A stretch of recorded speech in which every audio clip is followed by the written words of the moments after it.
अरे ओ बुड्ढे, बाहर आ जा। अरे चिल भाई, शेठ जी, आप इतनी रात को और इतनी तेज बारिश में यहाँ कैसे? और ये साथ में कौन है? अब ये इस घर के नए किराएदार हैं। चलो अब जल्दी से घर को खाली करो। सुंदरबन जंगल से थोड़ी दूरी पर सहारा नाम का एक जंगल था। उस जंगल में एक चील ने एक बहुत बड़े पेड़ पर बहुत सारे घोंसले पंछियों को किराए पर दिए थे। चलो आज 1 तारीख है, सारे किराएदारों के घर जाकर उनसे किराए के पैसे ले लेता हूँ। चील पेड़ के पास आ जाता है। घोंसला जितना बड़ा और सुविधाओं से भरपूर होगा, उसका किराया उतना ही ज्यादा होगा। पेड़ के सबसे ऊपर सबसे बड़ा और आलीशान घोंसला था, जिसमें एक परदेसी पंछी अपने परिवार के साथ रहता था। चील सबसे पहले उस घोंसले के बाहर आता है और घर का दरवाजा खटखटाता है। परदेसी पंछी घर के बाहर आ जाता है। अरे चिल भाई, कैसे हो आप? ये लीजिए हमारा इस महीने का किराया। अरे वाह वाह वाह वाह, परदेसी जी, आपकी ये बात मुझे बहुत अच्छी लगती है। इस पेड़ पर जितने भी घोंसले हैं, उनमें सबसे ज्यादा किराया आपके घोंसले का है। फिर भी हर महीने आप अपना किराया समय पर देते हो। और दूसरी तरफ वो बुढ़ा बुड्ढी है जो सबसे नीचे वाले घोंसले में रहते हैं। आज पूरे 6 महीने हो गए, उन्होंने अब तक किराया नहीं दिया। जब भी मैं उनके पास किराया मांगने जाता हूँ, उनमें से कोई एक बीमार पड़ा रहता है और घर से बाहर निकाल दिया तो उस टूटे फूटे घोंसले के लिए नया किराएदार भी नहीं मिलेगा। वो सब हमें नहीं पता। आप जल्द से जल्द उन्हें घर से बाहर निकालो। उन दोनों की वजह से हम भी बीमार पड़ जाएंगे। हाँ हाँ चिल भाई, हमारे भी छोटे छोटे बच्चे हैं, हमें उनके बारे में भी सोचना होगा। कहीं मेरे बच्चों को उन दोनों की बीमारी लग गई तो हम क्या करेंगे? अगर मैंने उनको अभी घर से बाहर निकाल दिया तो मुझे मेरा 6 महीने का किराया नहीं मिलेगा और मेरा घोंसला खाली रह जाएगा। और अब तक मुझे नया किराएदार नहीं मिला है। मैं अभी जाकर देखता हूँ। आज मुझे मेरे पैसे मिल गए तो ठीक, नहीं तो जिस दिन मुझे नया किराएदार मिलेगा, उस दिन मुझे पैसे मिले या ना मिले, मैं उसी दिन उन्हें घर से बाहर निकाल दूंगा। इतना बोलकर चील वहाँ से निकल पड़ता है। एक एक करके वो बाकी सारे घोंसलों के पंछियों से किराए के पैसे ले लेता है। आखिर में चील सबसे नीचे वाले घोंसले के बाहर आ जाता है, जहाँ वो बूढ़ा परिवार रहता था। अरे ओ बुड्ढे, घर से बाहर निकल और मुझे मेरे किराए के पैसे दे दे।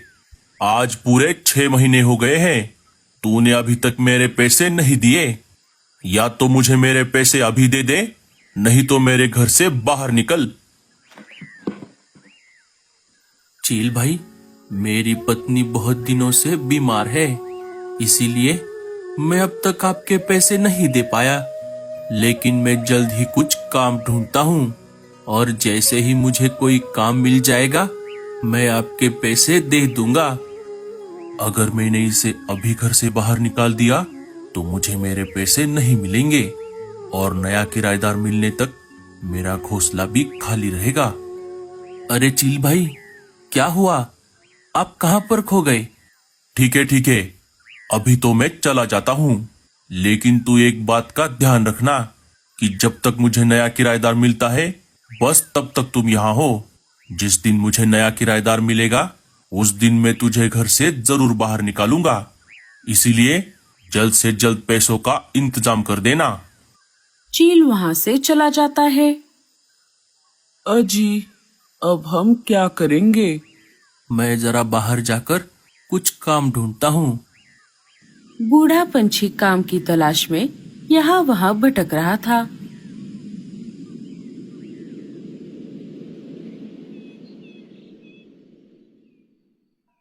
अरे कौन हो तुम और यहाँ पर क्या कर रहे हो? बेटा, मुझे काम की बहुत जरूरत है। क्या तुम मुझे कोई काम दे सकती हो? मेरे घर में तो बहुत सारा काम है, लेकिन तेरी उम्र देखकर ये लग रहा है कि तू वो काम नहीं कर पाएगा। इसीलिए तू कोई और घर देख ले। अरे नहीं नहीं, तुम ऐसा मत कहो। तुम्हारे घर का जो भी काम होगा वो मैं कर दूंगा। मुझे काम की बहुत जरूरत है। मेरी पत्नी बहुत बीमार है। नहीं रे बाबा, अगर काम करते करते तुझे कुछ हो गया तो उसकी जिम्मेदारी कौन लेगा? तू यहाँ से चला जा। बूढ़ा पंछी वहां से निकलकर अपने घर की तरफ वापस निकल पड़ता है। रास्ते में उसे परदेसी पंछी की अनाज की दुकान दिख जाती है। अरे ओ बुड्ढे, तू यहाँ क्या कर रहा है? शेठ जी, मुझे काम की बहुत जरूरत है। क्या आप मुझे कोई काम दे सकते हो? काम तो वैसे बहुत सारा है, लेकिन क्या तू कर पाएगा? हाँ हाँ शेठ जी, मैं जरूर करूंगा। परदेसी पंछी बूढ़े पंछी को दिन भर अनाज की बोरियां उठाने का काम दे देता है। रात हो जाती है। शेठ जी, मेरी आज की दिहाड़ी? हाँ हाँ, ये ले, और कल सुबह जल्दी आना। शेठ जी, ये तो बहुत कम है। अगर तुझे ये पैसे कम लग रहे हैं तो तू कोई दूसरा काम देख ले। अरे नहीं नहीं शेठ जी, इतने पैसे काफी है। अब मैं चलता हूँ, कल सुबह जल्दी आऊंगा। बूढ़ा पंछी मजबूर था। वो पैसे लेकर अपने घर आ जाता है। परदेसी पंछी अपने बीवी को सारी बात बता देता है। इस पर दोनों जोर जोर से हंसने लगते हैं। आप उस बुढ़े को बहुत काम लगाओ और बदले में कम पैसे देना। सुबह हो जाती है। सुबह होते ही बूढ़ा पंछी काम के लिए चला जाता है। तभी थोड़ी ही देर में परदेसी पंछी का बेटा छुपन छुपाई खेलते हुए बूढ़े पंछी के घर में चला जाता है। ये सब परदेसी पंछी की बीवी देख लेती है और गुस्से से आग बबूला होकर बूढ़े पंछी की बीवी को बहुत डांटती है। अरे ओ बुढ़िया, तूने तेरे घर का दरवाजा खुला क्यों छोड़ दिया? अगर तेरी बीमारी मेरे बेटे को लग गई तो इसकी जिम्मेदारी कौन लेगा? पता नहीं कहाँ से आ जाते हैं। जब से यहाँ आई है तब से फोकट में यहाँ पर रह रही है। जब दोपहर को परदेसी पंछी खाना खाने के लिए घर आ गया तो वो सारी बात उसे बता देती है। सुनिए जी, आप कुछ भी करो, लेकिन उस बुढ़ा बुढ़ी को कैसे भी करके यहाँ से भगा दो। जब बूढ़ा पंछी अनाज की बोरी एक जगह से उठाकर दूसरे जगह रख रहा था तब भारी वजन की वजह से उससे वो बोरी नीचे गिर जाती है और सारा अनाज सब तरफ फैल जाता है। अरे ओ बुड्ढे, ये तूने क्या कर दिया? शेठ जी, मुझे माफ कर दीजिए, मैं अभी ये सारा अनाज उठा लेता हूँ। अब ये सब रहने दे और यहाँ से चला जा। परदेसी पंछी बूढ़े पंछी को काम से निकाल देता है। रात हो जाती है। अचानक से जंगल में तेज बारिश शुरू हो जाती है। अरे ओ बुड्ढे, बाहर आ जा। अरे चिल भाई, शेठ जी, आप इतनी रात को और इतनी तेज बारिश में यहाँ कैसे? और ये साथ में कौन है? अब ये इस घर के नए किराएदार हैं। चलो अब जल्दी से घर को खाली करो। अरे चिल भाई, आप ऐसा मत करो। अब इतनी रात को और इतनी तेज बारिश में हम कहाँ जाएंगे? मेरी पत्नी बहुत बीमार है चिल भाई। वो सब मुझे नहीं पता। चलो चलो जल्दी से घर को खाली करो। चिल उन दोनों की एक भी बात नहीं सुनता और उन्हें घर से बाहर निकाल देता है। अजी, अब हम कहाँ जाएंगे? अब हम इस जंगल में नहीं रहेंगे। चलो यहाँ से चलते हैं।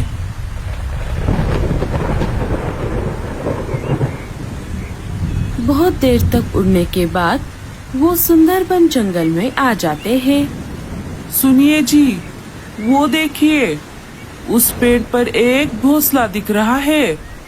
चलिए हम वहाँ पर जाकर उनसे मदद मांगते हैं।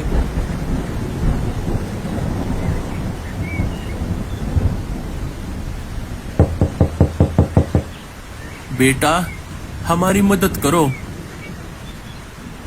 लाडो उन्हें घर के अंदर ले लेती है। आप दोनों कौन हो और कहाँ से आए हो?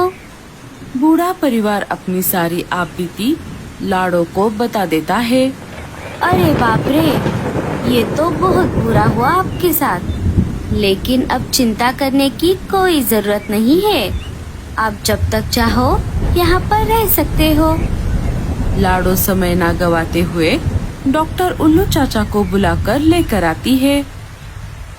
डॉक्टर उल्लू चाचा बूढ़ी चिड़िया की जांच कर लेते हैं और उन्हें दवाई दे देते हैं। माँ जी, आप चिंता मत करो, 1-2 दिनों में आप बिल्कुल ठीक हो जाओगी। 1-2 दिन बीत जाते हैं। बूढ़ी चिड़िया अब बेहतर महसूस कर रही थी। लाडो बेटा, तुम्हारा ये एहसान हम जिंदगी भर नहीं भूलेंगे। अरे माँ जी, आप ऐसा मत कहो, मैं आपके बेटी जैसी हूँ। जंगल के सारे पंछी मिलकर बूढ़े परिवार के लिए एक पेड़ पर एक शानदार घर बना देते हैं। बूढ़ा परिवार वहाँ पर हंसी खुशी से रहने लगता है। तो दोस्तों, कैसी लगी आपको हमारी ये कहानी और इस कहानी से हमें क्या सीख मिली? हमें कमेंट्स में जरूर बताना। और स्टोरी अच्छी लगे तो लाइक, शेयर और चैनल को सब्सक्राइब जरूर कर देना।